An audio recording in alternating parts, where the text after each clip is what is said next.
So today we're going to talk about common lawn diseases Okay. of warm season grasses. So what would you like to start with that? Okay, a lot of times this has been a year that we had a lot of disease on our grasses now. And then the top disease that we normally see in our warm season grass is brown patch, rust, fair ring, and spring dead spot. But we do have more disease that get on our lawn than that. Sure. And we see brown patch a lot of times. Brown patch, you see that in the spring of the year. And you look at the grass real close, because a lot of these diseases look alike, on your lawn That's in there. for So, sure. Okay. so how you identify that brown patch on there, you will see some brown ledge inside the leaf blade of that grass. When you look on that blade, you'll see some brown ledge on the side of the leaf blade. And also in the middle of that grass, it kind of thin out a little bit. You can tell then you have brown patch in there. Over a period of time, that brown patch can get 20 feet in there because it'll spread over there in that area. So you normally see this during the green up period. And what causes the disease most of the time is that on our lawn is poor drainage. Poor drainage. There's a lot of poor drainage there. You need to make sure that on that grass that it drain well. Okay. Because you got any kind of water going to stand in there, and you realize this year we had a wet spring. We did. We had a wet spring. And also we had that snow and ice in February back there. And all that had a major part on our grass there for the disease problem. And I think that's why we had so many diseases this year that people were calling about, because of the spring and the snow and ice got on there. And it's pretty you got that poor drainage. And that would cause those brown patch. Wow. And we've seen a lot of stuff on there. And we get a lot of calls on brown patch on there.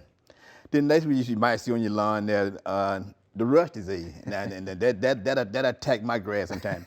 And on the rust disease, you might see a little spores on the grass. It might look kind of yellow. And you can tell that because when you start walking across that grass on there, cutting that grass there, you can see it on your shoes, on your lawnmower, and doing that. And also in that grass, we get the rust on it, that grass is weak.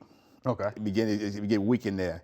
And that caused by a lot of stress. And we don't want our grass stressed out now. Right. A good healthy lawn can fight off a lot of diseases. Fight off a lot of diseases. Just like your body, you got a good immune system, good system, you can fight off a lot of disease. Right. Same thing about grass. Keep that grass healthy and everything, you do that. So the cultural practices are real important. It's really important. That's what we tell everybody to recommend, that you get a soil test. Right.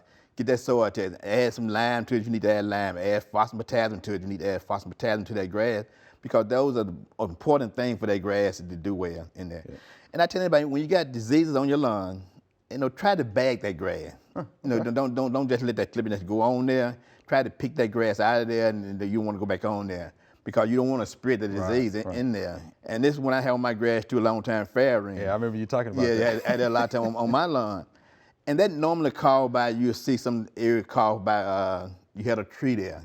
You had a stump there, you removed that stump and everything, and the root system was still in the ground.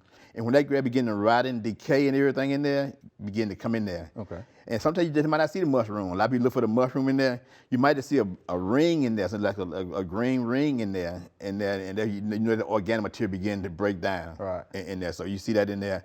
But you will see those mushrooms that get in there and cause it to get in there on that lawn, in that circuit in there. And that normally comes when you have a lot of rain. Right. Which would be bad, right. Because the moisture get in the soil, and it just pop those up. And I can tell now where I had that tree located, I still see some. I might just see one or two now. I don't see a whole big ring of them like I used to. Okay. Because as I get older, it begin to rot and decay now. You begin seeing that now, it begin to go away. Okay. So it will go away over a period of time, but some people can't stand it. Yeah. In there, well, you go out there and pull them up. You get put some gloves on, go out there and pull up and put them in a bag and get. I guess that's an option, right? Yeah, you do that. Yeah, you pick them up in there. So, but that normally come when you have a lot of moisture. Right. In this thing. And the next one we have is spring dead spot. Oh yeah. It appeared kind of like old grass, not old grass, but 3 to 5 years old. Okay. I don't call that really old in there. And then you normally see this in Bermuda grass. Normally in spring dead spot, it appears in the same location every year. But during the summertime, it'll cover that up sometimes. It'll grow over there. But if you don't treat it, it don't get large each year. Wow. You need to treat that now. But you want to treat that maybe in the fall of the year, and then try to get rid of that in there. And in that spring dead spot, let's say it will spread every year and get larger and larger over there. You don't treat that. Wow. And we tell everybody, you try to have that good healthy turf. Right. Now you can fight off a lot of those diseases in there by having a good healthy turf in there. It won't kill your grass. It won't kill your grass over there. Okay. And stuff in there. But try to bag that grass when you get with that disease in there. Try to bag those grasses in there. Okay. Can you compost that? Or would you recommend composting or not if it's disease? Depending on where I want to put it at in there. Because I don't want to put a lot of disease on it in there. Now I wouldn't use that for putting no vegetable garden like that in there. I wouldn't use no vegetable garden and stuff in there, because you don't want to get that disease into your garden, in there. So you know how it's going to affect that and stuff in there. Okay. So let's again tell the folks about the cultural practices. One of the things is watering, cutting at the right height. Bermuda grass and zoysia, you want to keep about 2.5 to 3 inches tall in there during the growing season.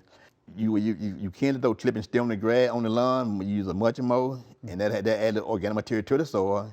And also you want, like I say, detach and aerate. You want to have good drainage in there. But the soil test is the best thing to tell what you need to add to your soil. And for your warm season grass, you need a soil pH between 6.0 and 6.5. Okay. And the only way you can tell that is by a soil test. By a soil test. by a soil test. And I like to send off to a good lab, because they run through a lot of different tests and everything. Now you can buy these little things to put in the soil. They give you an indication. There, but you won't get you won't get a recommendation. Yeah, you send it off there. They'll give you a recommendation. They'll tell you what to add to it and how much to add to that. Right. And then when you send it off to one of the lab or something, they tell you what to do in there and doing that. But you watch other disease on that now. We do have other disease that get on our grass sometimes now, but these are we had a lot of calls about this year. Right. And those are 5 we had a lot of calls about it attacked that warm season grass. Okay. In there. And what community called about wet spring, sometimes it rained, then we had getting these cool nights. A lot of times people wonder why my warm season grass not doing anything. A lot of times warm season grass will grow real good, especially Bermuda grass, when they had those warm nights and everything. But when it was wet in there, it causes a lot of disease to get on there and everything in there. So you need to make sure you got that in there. So we can see from what you're telling us, drainage is important. Drainage is important for your lawn, and that's why I need to know drainage is very important in there, and have that good soil. When you get that compact soil, it's not going to drain well. So that's why you need to aerate the soil. You need to aerate it. Okay. And when you aerate the soil, you need to aerate that soil when that grass begin to grow. Right. If it warm season grass, it will begin to grow probably sometime in May, and everything just depends. In your cool season grass begin to grow in September, sometime like that, depending where you're located. In there. So yeah. All right, so those are our common diseases of the warm season grass. The warm season grass that we have in there. And Dr. Cooper, I get some on my yard too. I get them on my grass too. They get them on there. They will get on there and everything. But I try to have to help the church though, and try to in doing that. All right. Well, we appreciate that information much from our lawn guy. Thank you much. We appreciate that. Thanks for watching the video. If you enjoyed it, please click the subscribe button below.